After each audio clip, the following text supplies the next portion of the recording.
May the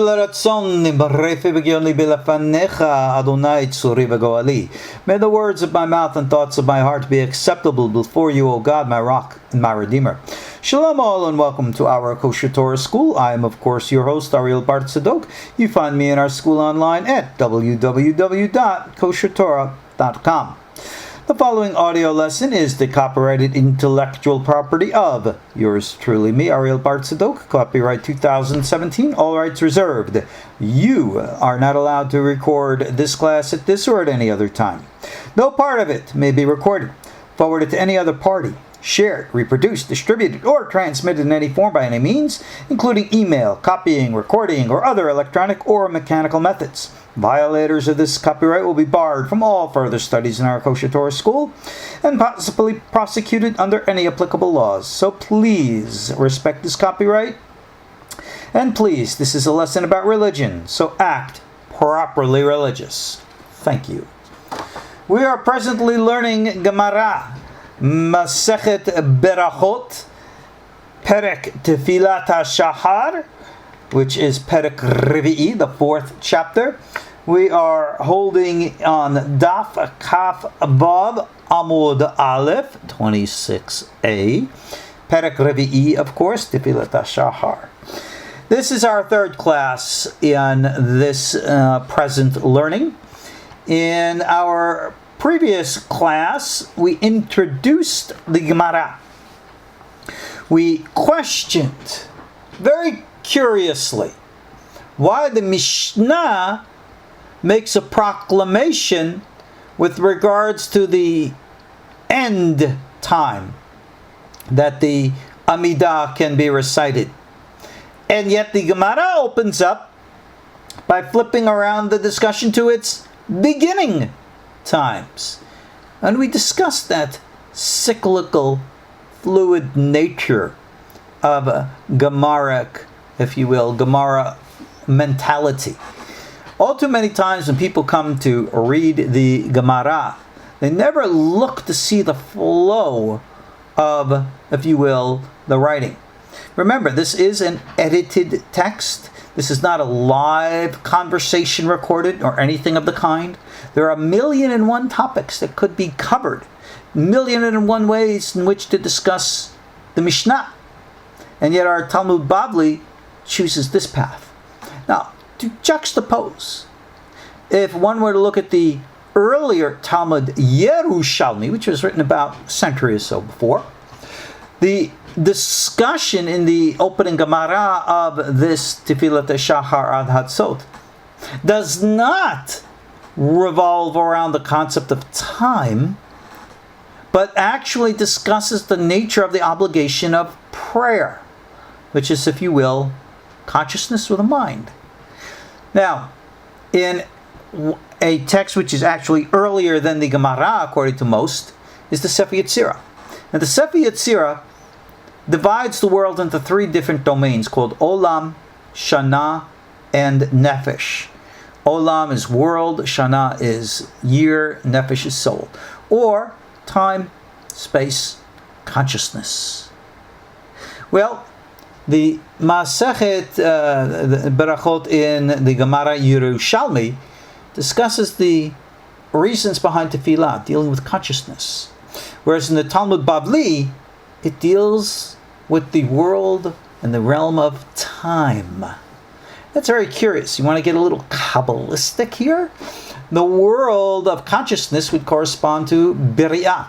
The world of time would refer to Yetzirah. Yetzirah. Now, why would the Yerushalmi be discussing Biri'ah, and in Babel they would be discussing something related to the world of Yetzirah? And the answer is right in the Bible itself. Because as we see the prophecies of Isaiah, with his revelations and insights, according to all Kabbalistic understanding, had a revelation insight from the Biriatic realm, in which in Babel, we see from Ezekiel and his chariot, he had an experience in the Yetziratic realm. So therefore, the Talmud Bavli, like everything else in Babel, deals very, very much with that level and nature of Olamot. Of course, I'm waxing Kabbalah here. And no, I'm not taking this from any book. This is my own personal insights. So when I see that the Mishnah speaks about an issue of time, and the Talmud Bavli addresses the issue of time corresponding to Yetzirah corresponding to Babel, you scratch your head and you go, how curious that all these connections seem to fit. But this is not within, if you will, the rationalist view of trying to analyze the Gemara for Halakha. But before you can understand Halakha, you have to understand the subtle nuance of the, if you will, spirit of the Gemara. And that is what I am hopefully going to pass on through this course. So, we discussed the issue at the beginning time. We dismissed the idea that it has to be, that the obligatory time to recite the Amidah is with the rising of the sun. There are those who do it. You want to do it like that, fine, but you are not obligated. And then we went back, again, in almost cyclical nature, from the beginning to its end and from the end to the beginning, to question. It says, if you remember, Tikkun Tefilat HaShahar ad Hatzot. You can only say it until midday. And then the Gemara says, oh really? Really? There's no way that you could think of any example when you could recite the morning prayers later in the day? How about like in the afternoon? And we brought down a baraita, a teaching from the name of Rav Mari, the son of Rav Huna, the son of Rabbi Yemer ben Abba, and the name of Rabbi Yochanan. If you remember, we went into the great details of why we mention names and why they're so important. That if there was an episode, a circumstance, wherein which, due to an accident, an error, someone did not recite the morning prayers, well, what should he do? He can recite a make-up prayer that afternoon. He would recite his regular mincha prayer, and then afterwards he can make it up. Well, if he's saying the make-up prayer of Shaharit in the afternoon, doesn't that contradict the Mishnah, which says you can only recite it up until noon? Well, that's an issue. And the Gemara then said, well, there are two things here. Number one, there is the reward, if you will, of reciting a prayer. And then they introduced the concept prayer in its right time. Really? There's an actual right time? Is that right time that which is discussed and ordained by man? Or is there a necessity, by necessity, a right time naturally? Well, we've seen that there's actually two views on these things. The ancient ones, called the Watikin, who I think we can rightly identify as Essenes. And no, they weren't so politically divergent from the sages, maybe in issues of certain halakha, but I don't think their divergence in issues in halakha were any different than many of the groups we see in Jerusalem today. But yet, the issue was that there seems to be a time, and we mentioned the words of Kohelet, a time and a place for all things under heaven, a time for prayer, and a time when prayer is best heard, when there are doorways open in the heavens. All right, a door, and there are many secrets of doors. I just bit my tongue because I don't want to reveal one right now. But now, the Gemara is going to continue to inquire already. So you're explaining to me a concept of a make-up prayer. If you miss a prayer by accident, something happens that, in essence, prevents you from reciting your prayers in their proper time. You can make it up. All right, I get that. So if I miss the morning prayer, I can make it up at the afternoon. But now, the Gemara states, Ibayalahu, they inquired, Ta'aba lo hitpalel mincha, mahu shitpalel out of each time. Alright, so if you're telling me if I miss the morning prayer, I can make it up in the afternoon. Okay, got that. But what happens if I miss the afternoon prayer? Can I recite the evening prayer a second time? Right? Do the first one before the evening prayer and then make up what's called a tashlum, a makeup? Can I really do that? Is that okay? Is there a problem? Because im timtza lomar ta'ava lo hitpelel aravit mitpelel shaharit shtaim mishum dahad yomahu. All right. What's the law? If I miss the mincha, and with regards, can I make up a makeup at Mariv? Because you want to know something.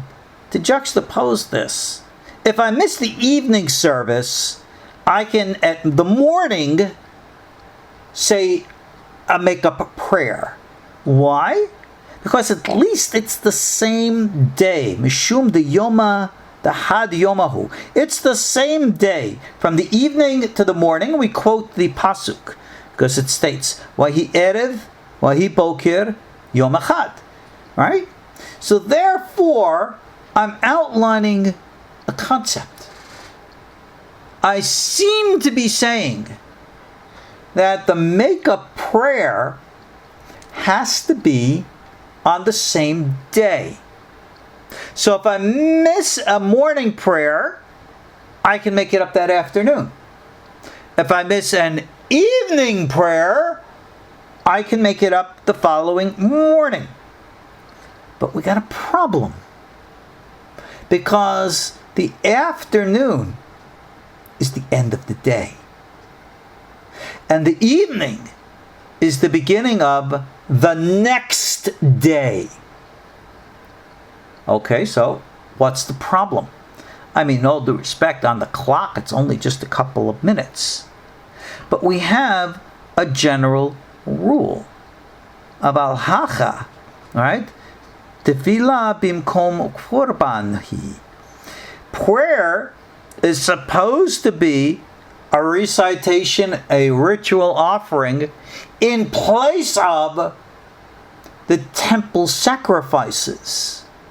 It is symbolically representing the temple sacrifices. And we have a rule with regards to the temple sacrifices, which states, the avar yomo batal korbano. If the day passes and the day is over, you cannot offer a substitute sacrifice in the temple. The substitute sacrifice in the temple was only good for the time of that day. And once the day's over, you can't, what's the word I'm looking for? Move it on, pass it over to the next day. Carry over to the next day. Many of you might be familiar with certain types of cell phone plans, where in which you get X amount of minutes per month for a fee. And you could say, well, what happens if I don't use those minutes? Can I carry them over to the next month? Some plans will say yes. Most plans will say no, it's gone. Once the month is done, your minutes are done, whether you use them or not. Well, it's that same kind of concept now with regards to a korban, a sacrifice, in the temple. If you had to offer it in that afternoon, and for whatever reason couldn't be done, you can't go offering it the next day. It doesn't work like that. So if I cannot offer the afternoon sacrifice in the temple at a later time, because it's a different day, how then could I make up the prayer that I would miss at the afternoon and say at that evening? Isn't that kind of like the same? Didn't we say prayer is like the sacrifice? And if you can't do it with the sacrifice, well, logic should dictate that you also cannot do it with the prayer. Okay, the logic makes sense. Being that prayer is in place of sacrifice, the rules of sacrifice would apply to prayer, right? Question mark? Answer? Well, not exactly. The Gemara then offers a alternate opinion. O, dilma, Aramaic for perhaps, kevan ditziluta rachamehi, kol emet ba'e matzile va'azil. Being that ultimately prayer is like a supplication, a request for God's mercy. It doesn't have to be so ritual and rigid. So under the circumstances, one can therefore pray whenever one wishes, and then go, be done with it. So what difference does it make? He prays in the afternoon, prays in the evening, etc. Now, the Gemara is going to answer us. But before it does, all right, the Art Scroll, again, to their credit, they actually bring down some very insightful notes here. In note 14 addresses the issue and makes a very, very important comment. And that is, here, I'll read it to you. He says, the Shemona Esrei, in the final analysis, is not an actual daily sacrifice. It only corresponds to one. We have the prayers, according to one opinion, in replacement of the temple sacrifices. But in all due respect, in the application of temple sacrifice law to prayer is symbolic at best, not literal. No one can ever take a biblical written or oral law that applies to sacrifice that also applies to prayer. Or who says? No, it doesn't work that way. We correspond prayer to the sacrifices symbolically, not literally. Why is it important to emphasize this? Answer: so that not only with this specific issue, but with many others in life on a daily basis, people should never make the mistake of interpreting symbolisms and metaphors in any literal fashion and way, because by doing so you completely corrupt the meaning and purpose of what the metaphor was all supposed to be. And that's an important lesson here to understand. The Gemara has not yet answered the question, what do we do if you missed Mincha? Can you make it up at Mariv? The Gemara says from one question, if you pass the day, you pass the time, and that's it, done. The other opinion stated is, well, look, prayer is just supplication anyway. What difference does it make? Prayer to sacrifice is only symbolism, so what difference does it make if and when we do or do not meet up to a symbol? But now, the Gemara wants to teach us something. The editors use a small little two Aramaic word, tashma. Tashma means come and learn, or actually come and listen. Now it's interesting to again juxtapose this. In the Zohar, which according to, I think, an accurate understanding, was written centuries after the Gemara, will introduce arguments with the words ta chazeh, come and see, whereas the Gemara introduces words come and listen. So what then's the real difference between listening and seeing, sight and sound? We say that they correspond to the different realms and worlds. Remember we were speaking earlier about the inner realms, the outer realms? We were talking about this before we began the recording. And I was referencing this with regards to the midnight prayers called Tikkun Hatzot. And I was telling you that there are two parts to it called Tikkun Rachel and Tikkun Leah. And now one is a, if you will, focus, or tikkun, if you will, on one's extroverted nature, and the other on one's introverted nature. So you have these two different orientations. And the relationship of ta shama and ta chazeh are said to equally correspond to that.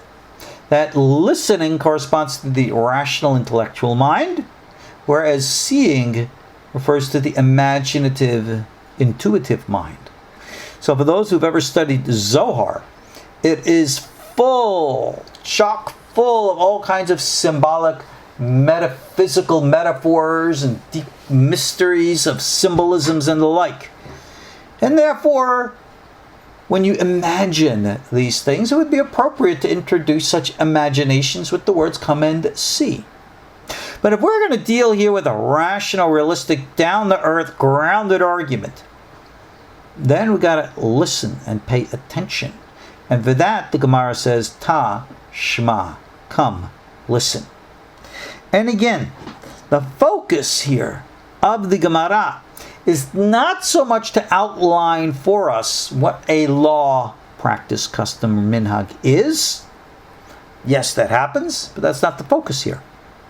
The focus is to teach us thinking processes, to help us analyze, interpret, perceive correctly. Come and listen to the answer now. The Amar Rav Huna bar Yehuda, Amar Rabbi Yitzhak, Amar Rabbi Yochanan. Remember we talked about names, and the reason why we have all the names is to show the authenticity of a teaching. Remember, in those days, most teachings were completely oral. No one had little notebooks that they could take in to class and write their notes in them. No one had a laptop or a recorder so they could actually sit back and review the lessons. No, everything was done mentally in the mind. Everything was done clearly with the intellect. And therefore, if you want to bring down a tradition and say, well, how about this? Well, I want to know who said it. I want a clear and a rational, verifiable source, which is valid. That's why I got all the names in there. And granted, this is not a history lesson.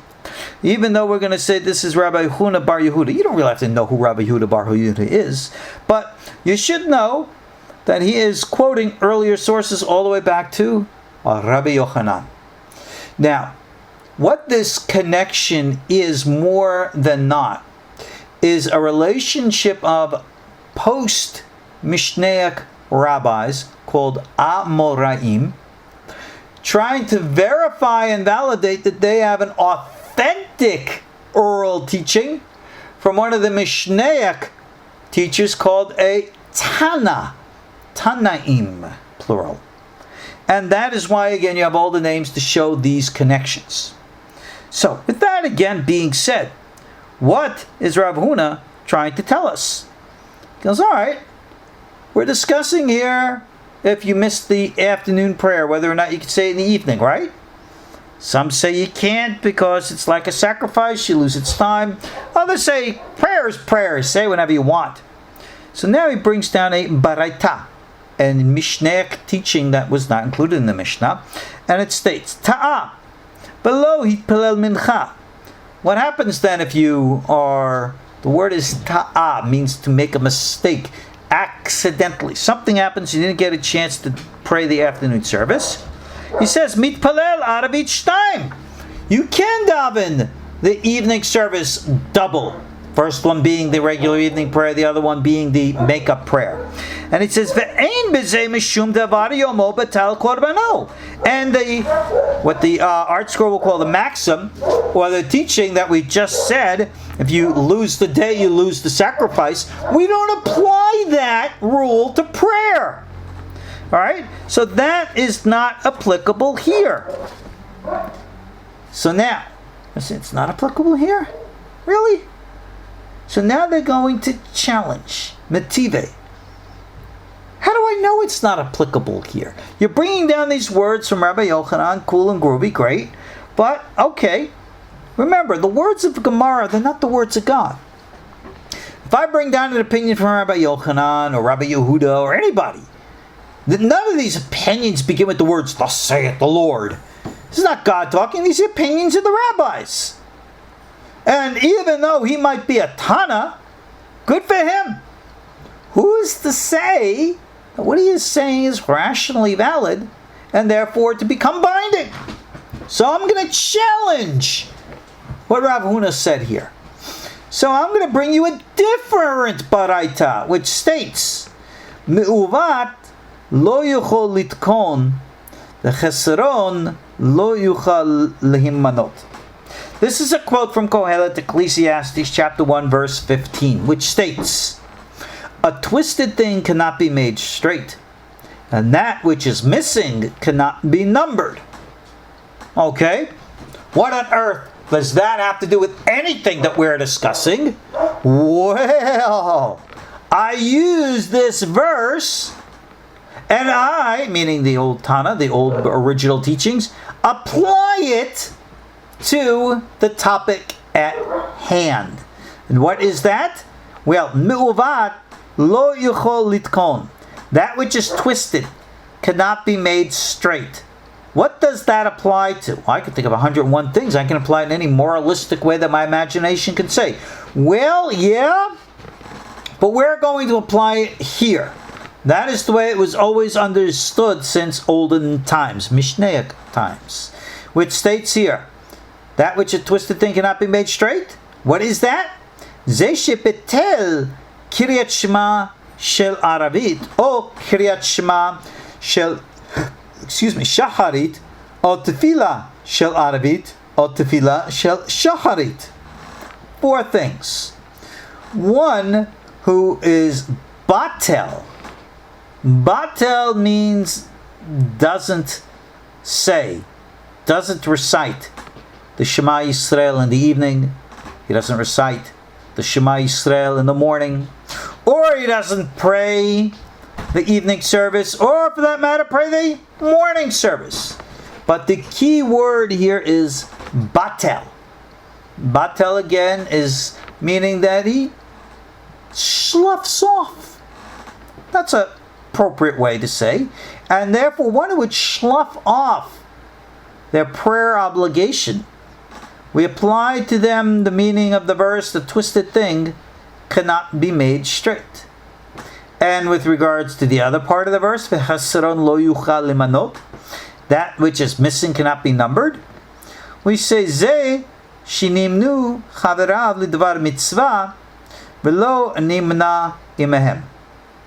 It means that, here, they translate it like this. This refers to one whose friends were counted to perform a mitzvah, but he was not counted among them. In other words, you can go and get everybody together to do something, a good deed, but I'm not going to include you in doing that good deed.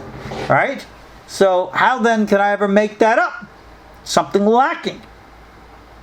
So, therefore, this baraita seems to make it very clear. Remember we said you can't make something straight? If you miss one of the prayers, there is no makeup. Not in the morning, not in the evening. But is that what we learned? What about the earlier baraita, wherein which you said if you made a mistake, you can make it up? Well, again, we have another teaching, Rabbi Yitzhak. Now he teaches in the name of Rabbi Yochanan. Okay, what are we dealing with here? Hacha b'mai askinan. Hacha is here. B'mai, with what askinan are we dealing with? And he says, this is talking about the second baraita, shebatel b'mezid. In the first case, a person who misses the prayer, we said if he accidentally missed the prayer, something happened where, he had lost track of time, something was going on, it was important, and he couldn't be dragged away to pray. Alright? We're not talking about someone who chooses not to pray, who is too lazy to pray. This second baraita, which is speaking about that which is crooked, cannot be made straight, etc., is speaking about the lazy bones who chooses to miss a prayer. And Rav Ashi, who is the redactor of the Gemara himself, says, Daika nami diktani batel. You can see this right from the language of the Baraita itself, right? Because it says, the Ketani, it's taught, Batel. What does Batel mean? Batel means someone who, if you will, almost voluntarily chooses to ignore prayer times. Velo Ketani Ta'a. And it's not taught, the word Ketani again is teaching. It does not state that he erred, that he made a mistake, or that he was pressed, or that he was forced and he couldn't do it even though he wanted to. Talking about someone says, so I missed prayer, so I'm going to oversleep or whatever. Ultimate conclusion. The Gemara concludes with these words, Shamamina. Learn from this. What are we supposed to learn from this? Is there a time where the mincha afternoon prayer can be made up in the evening prayer that follows? And the answer we said is yes. We do not apply the laws of the sacrifice to the prayers, even though we say symbolically that the prayers correspond to the sacrifices. Just because they symbolically correspond does not mean that they literally correspond. And therefore, and this is the same with everything, don't take a metaphor too seriously. Don't take a metaphor and expand it beyond the parameters of what its symbolism is supposed to indicate. This is when confusion set in. And this is exactly the focus and pointing of the Gemara here.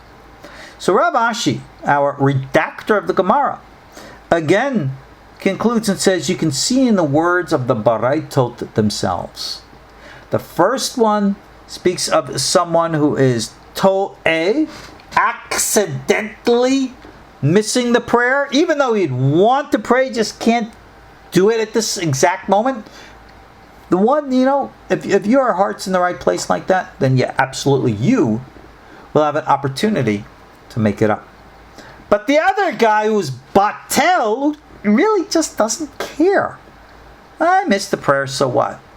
Yeah, I'll make it up then. No, you can't make it up. Think about it.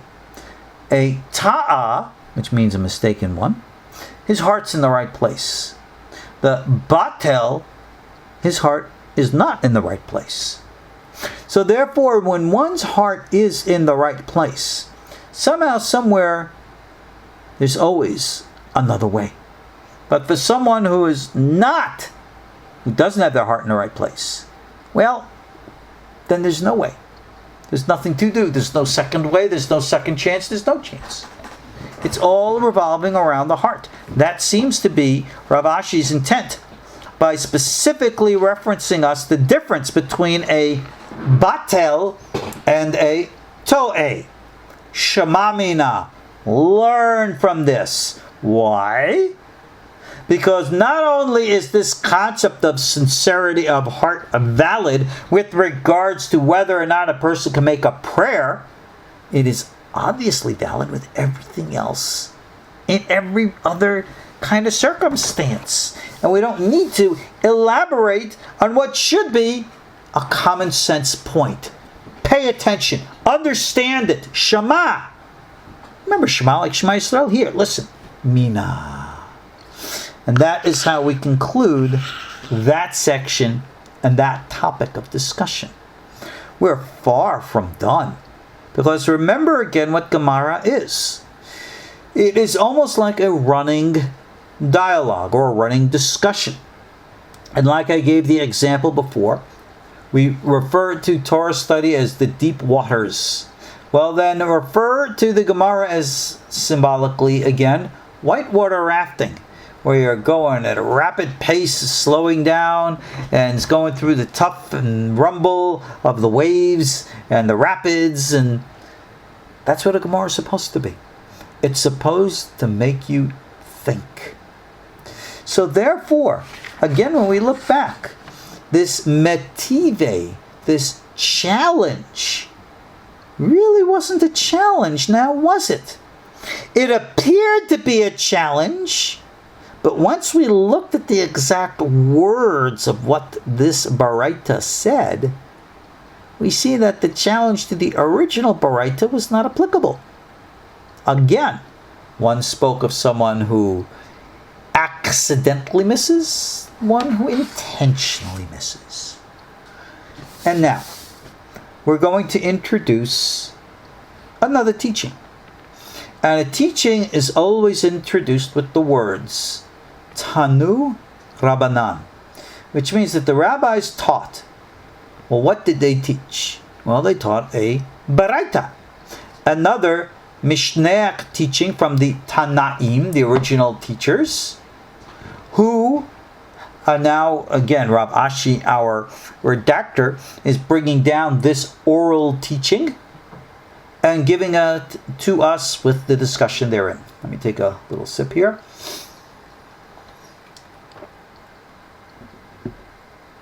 We are right now in the original text flipped from 26a to 26b, or in Hebrew, Daf Kaf Vav Amud Bet. Tanu Rabbanan Ta'a V'lo hitpilel mincha be'erev Shabbat mitpilel b'lil Shabbat shtaim. Now here's an interesting little dilemma. So if I miss mincha, right, accidentally, it was a true, sincere accident, none of this batel stuff, I truly, sincerely miss it. So, for example, giving this class now, it's a Monday. If I missed my Monday afternoon prayers, for whatever sincere reason, I can make it up tonight, even though it's technically Tuesday from Monday night. Okay, not a big deal. Why? Because the prayers that I recite in the evening service, the Amidah, remember when we talk about prayer, we're talking about the Shemona Esrei, the specific prayer called the Amidah. The Amidah prayer of the afternoon service, Mincha, and the evening service, Mariv, it's the same Amidah. So if I have to make it up, I make it up. Not a problem. We get the concept. But what happens if it's not the same?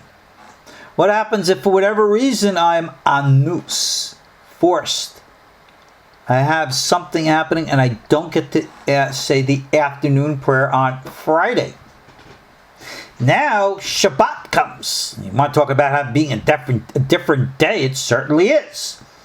So now it's Friday night. Okay, I assume that the same rule applies, that I make up the prayer. I accidentally missed it on Friday afternoon, so I'll make it up Friday night. Friday night is Shabbat. For those of you who know Jewish ritual and prayer, you know that the Friday night Amidah is certainly not the same as the weekday Amidah, morning, afternoon, or evening. So the Friday afternoon Amidah and the Friday night Amidah Shabbat are different. Does that pose a dilemma? Well, here's the question. Obviously, you're going to recite the Friday evening prayers, and you'll recite the appropriate Amidah prayer in the Friday evening Mariv service. And then I got to make my makeup prayer. Okay, it's Shabbat. Which Amidah do I daven? Do I daven the weekday Amidah on Shabbat? Really? Or do I daven the Friday night prayer a second time? Which, does that really make up for the missed Friday afternoon prayer on the weekday? Really? Gee whiz. Which is it? So again, the Gemara answers. The Baraita continues. Ta'a v'lo hitpilel mincha b'Shabbat. For whatever reason, there was this problem, an error, and you could not recite the mincha on Shabbat. Mitpilel b'motzei Shabbat shtaim shel chol. Oh, here's an interesting answer. If I miss the Saturday afternoon prayer, okay, then Saturday night, the end of Shabbat, I recite two prayers. I recite the first one, and then of course the second one is my makeup prayer. And I would recite both the regular Saturday night prayers. Okay, but which one is the real Saturday night and which one is the makeup prayer. So, there's a very special addition to the Saturday night prayers called Havdalah, which means a separation. In the blessing Atah Noten LaAdam Dat, we add the words Atah Chonantano, right? Which is a specific additional blessing, which is recited in the Amidah, Shmona Esrei, as the additional statement of proclamation of Havdalah, separation between the end of the Sabbath and the beginning of the work week. So, normally, Mavdil Berishona, Ve'eno Mavdil B'Shniya. You're going to say the Havdalah prayer in the first recitation of your Amidah, because that's what you're supposed to do on a Friday night. And then in the second one, you would not recite the Havdalah, because like we said, it's only an additional or a makeup prayer. Right? And what happens now if you made a boo-boo? Think of this. Ve'im hivdil b'shniya v'lo hivdil b'rishona. What happens if in the first one I don't say Havdalah, but in the second one I say Havdalah? We say Shniya al talo, Rishona lo al talo. If you recite the proper Saturday night prayer, including Atah Chonantanu, which is the Havdalah prayer in Chonen Hadat, well, that is the proper Havdalah prayer. That's the proper Saturday night prayer. So, if and when you have to pray a makeup prayer, obviously, as we've been learning all along, the makeup prayer comes after you've already fulfilled your obligation for the regular obligatory prayer of the moment, of the time, morning, afternoon, or evening. You do it then a second prayer. Well, here we are, Saturday night. And the one major deal about the Saturday night Amidah is Havdalah, Hamavdil, right? Atah Chonantanu. So therefore, I'm supposed to say it in the first Amidah. Why? Because that's the regular prayer at the time. Obviously, it's supposed to be done. The second one then is my makeup prayer. But what happens if I mess up accidentally, right? Where in which I do not recite the Atah Chonantanu or the Havdalah in the first recitation of the prayer, but I say it in the second prayer intentionally. The Baraita says that your first prayer without Atah Chonantanu does not count as Mariv. The second one, in which you said the Havdalah prayer, does count as your prayer of Mariv. Oh, gee whiz, that sounds rather additional. But, right? Lemebra, the kevan de lo avdil bekadmaita keman de lo saledame. It is said that if you did not recite Havdalah in the first prayer, then it's as if you did not pray at all. And therefore, you're going to have to go back and repeat that. You might end up saying 3 Amidas that night. The first one won't count. The second one then will count, instead of being as the makeup prayer, will count as the Saturday night prayer. Then you got to go say another one. Oh, really? Now the Gemara is going to challenge that. Urminhu. I got a problem with that. Because it says here, there's another Baraita. Right? And what does that say? Another Baraita is going to bring down another example from another circumstance. We're going to learn from one on to the other. Ta'ah. You accidentally left one of the additional prayers of the Amidah out of the Amidah. Lo iskir geverot keshamim b'tichiyat hametim. You did not mention the powers of the rain. Mashiv aruach, morida geshemu, morida tal. When we recite the blessing Baruch Atah Hashem Mechayah Matim, all right, You accidentally left it out. Or I got a better one. U'she'ela b'beracha hashanim. All right, you did not say the blessing for rain during the blessing mevarach hashanim. I accidentally left these out. What do? Machazerin oto. For those two, if I leave them out of the normal order, I have to go back and repeat the Shmona Esrei. But the continuation of the rule states, if I forgot to say Havdalah b'chonen hadat, ein machazerin oto. I don't have to go back and repeat the Amida. Mipnei she'echol lomra alakos. And the reason is because I'm able to then follow up and say Havdalah on the cup. Kos Havdalah. So therefore, if, like the Baraita said, I miss saying Atah chonen l'dam dat, I forget to say Atah chonen dano, I forget to say Havdalah in the first Amida. Well, then you better go, and you said it in the second Amida? Well, then the second Amida counts as your regular evening. And if you have to do a tashlum, you'll do it after that. And the first one doesn't count at all. But this other Baraita says, you know what? With this Gevurot and Geshamim, or the Berachat Hashanim, with the rain, those things need to be repeated.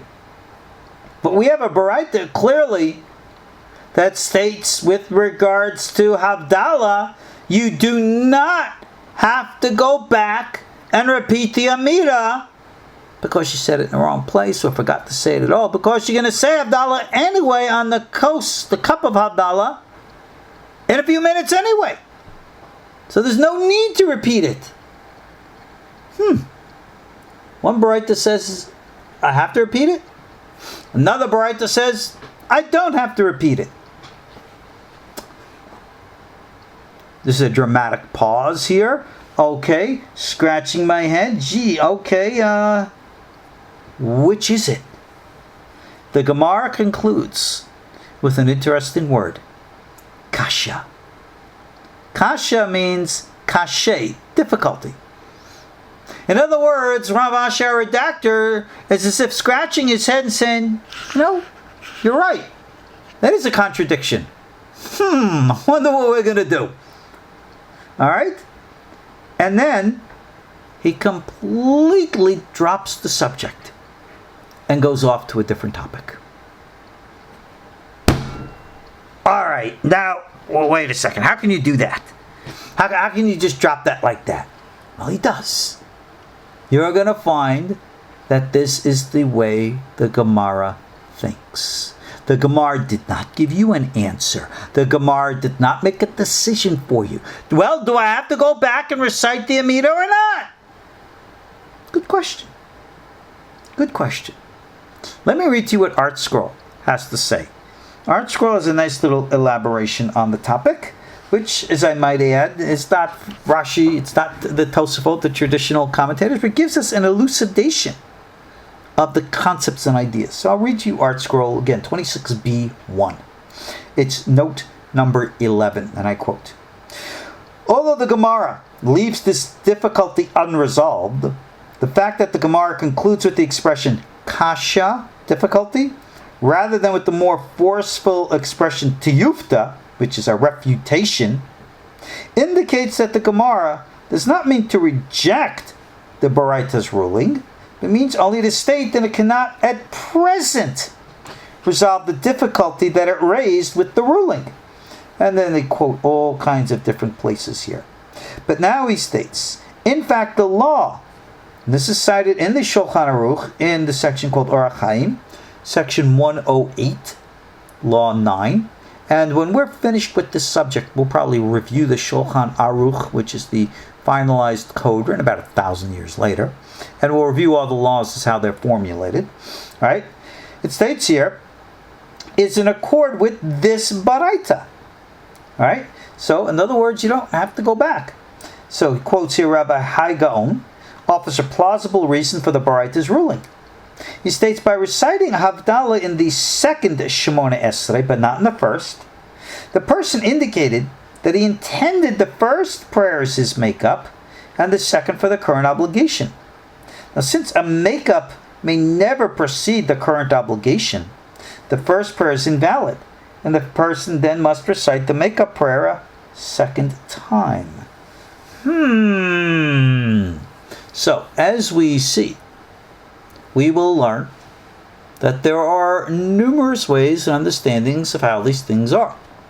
Now, I don't want to jump the gun and go 1,000 years ahead in history to jump to the Halakha just to give you some sense of closure. That's learning Halakha. That's not learning Gemara. Gemara is a much more fluid form. As I said, we'll get into the Halakha later. All right? I want to get first into the concepts and the ideas, and only then, if we need to, we look into the Gemara, into the Halakha. Now, in the Sephardi derech of learning Gemara, we always check Halakha. Indeed, when you learn Gemara, we will sit there with a Shulkhan Arukh at the side and check. Indeed, the difference, which is one of the main differences between the Sephardic and Ashkenazi ways of learning Gemara. The Ashkenazim will always look to discuss the text in a much more philosophical and theoretical way. And they can go on and on and on and on and on and on, getting more and more abstract. This is something called pilpul, and literally, in some yeshivot, they can take a discussion on a page of Gemara and get so abstracted to discuss it for literally weeks. From our Sephardic point of view, our Sephardi way of learning, that's nothing more than like a waste of time. All right? The Sephardi derech is always to learn to understand Halakha. So therefore, with this statement here, kashya, we would go into the codes. Now, many of the Talmudic commentaries were specifically written in a format to decide practice, to define observance.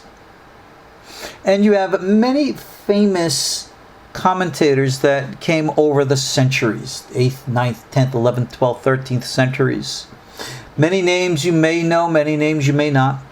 One of the earliest from Morocco was Rabbi Yitzhak Alfasi, who wrote his commentary. And what it is almost like a condensed version of the Talmud to try to ascertain what is the law. Later, you have a very famous code by Rabbeinu Asher, who's an Ashkenazi, even though he lived in Spain. He was called the Rosh Rabbeinu Asher. He also wrote a commentary which endeavored to elaborate practice law. Of course, we have the famous Maimonides. Maimonides did not write a Talmudic commentary, although he did write a Mishnah commentary. Maimonides endeavored to write a complete, comprehensive code of law. And indeed, his concept or idea behind it was to give people a book which outlines the practices.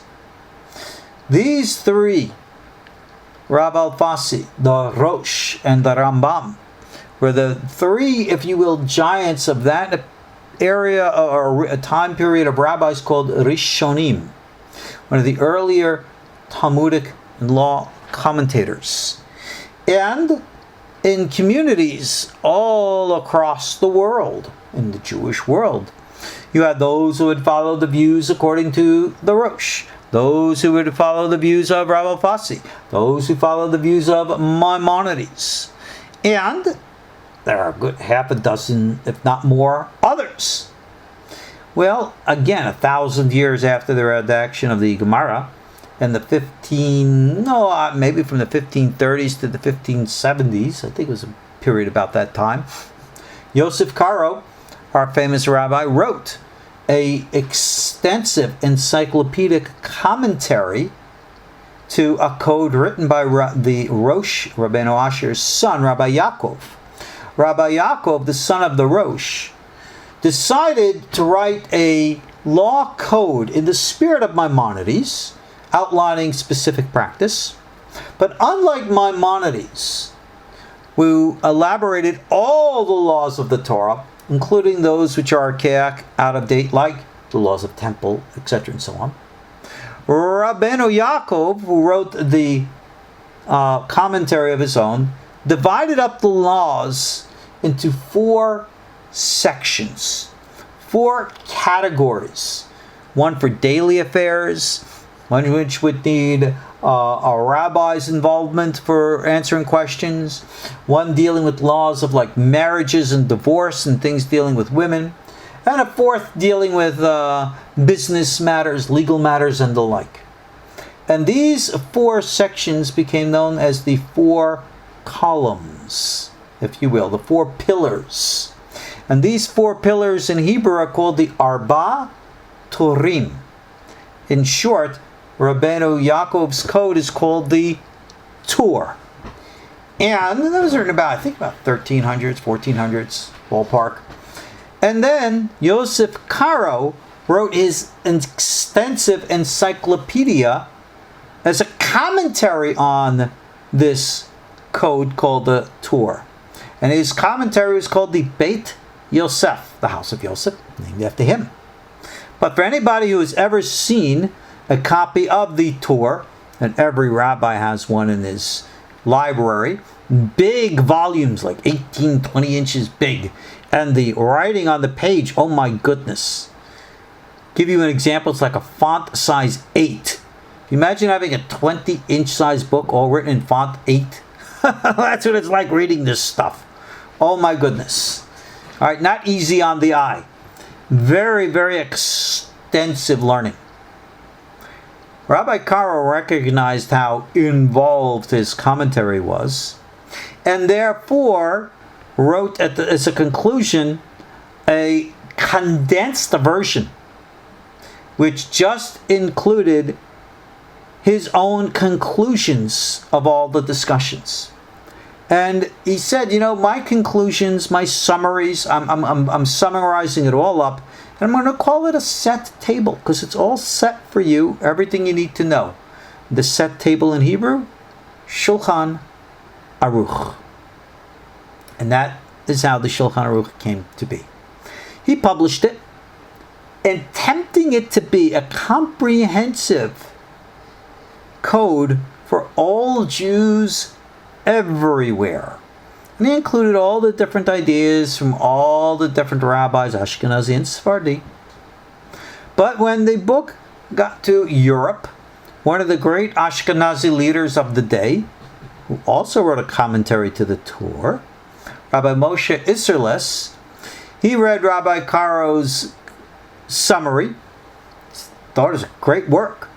But he said, the good rabbi is leaving out all of our Ashkenazi traditions. So he wrote the book called The Set Table. I'm going to write a book called The Tablecloth.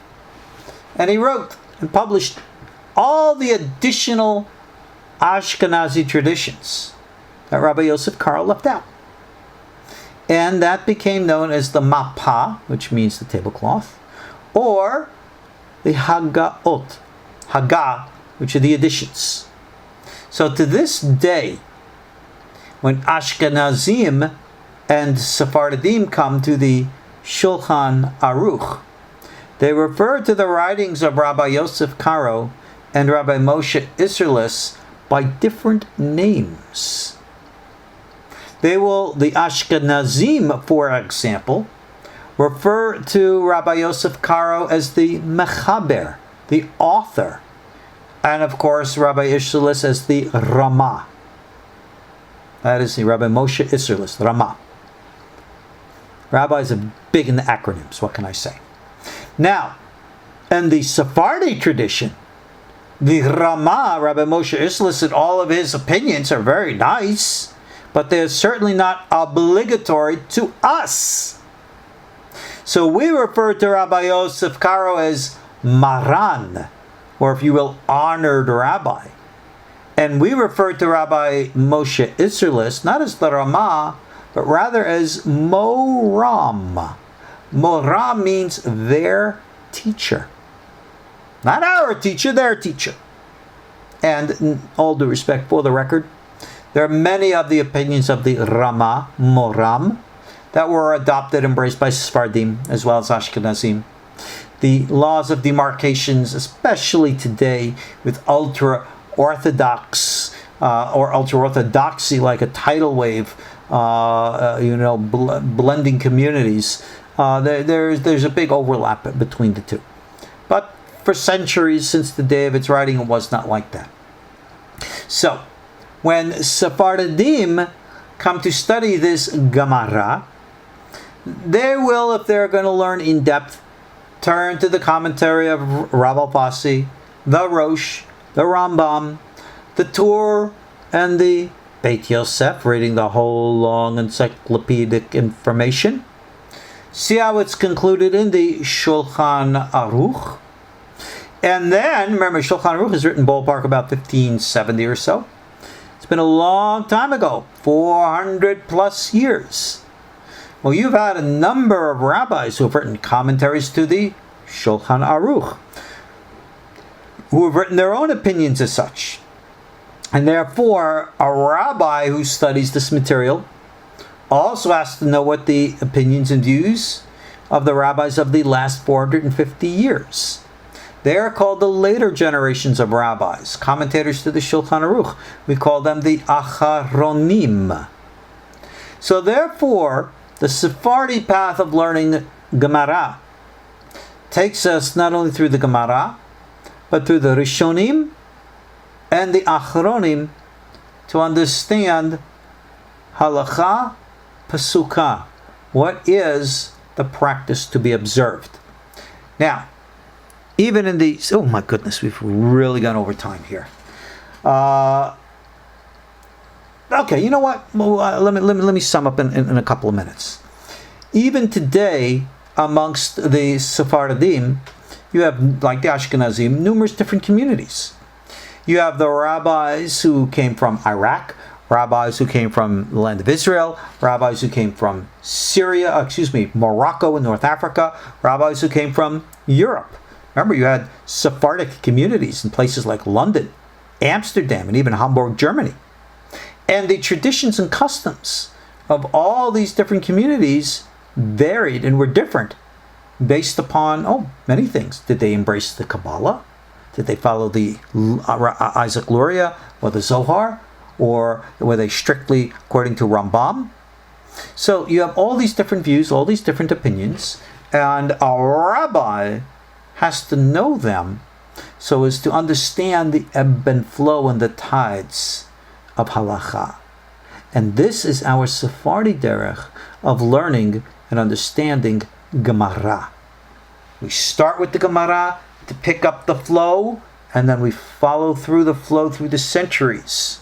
And that enables us to have insight and proper understanding of where to go. And that is how halakha is decided. Alrighty, boy oh boy, I've gone over time. I am sorry. But okay, better learning than that. Thank you again all for joining me tonight. God be willing, we'll see you in our next class tomorrow. God bless and good night.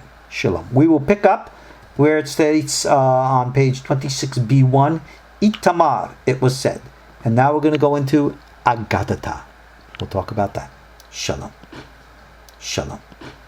Shalom. Shalom. Shalom. Shalom. Shalom.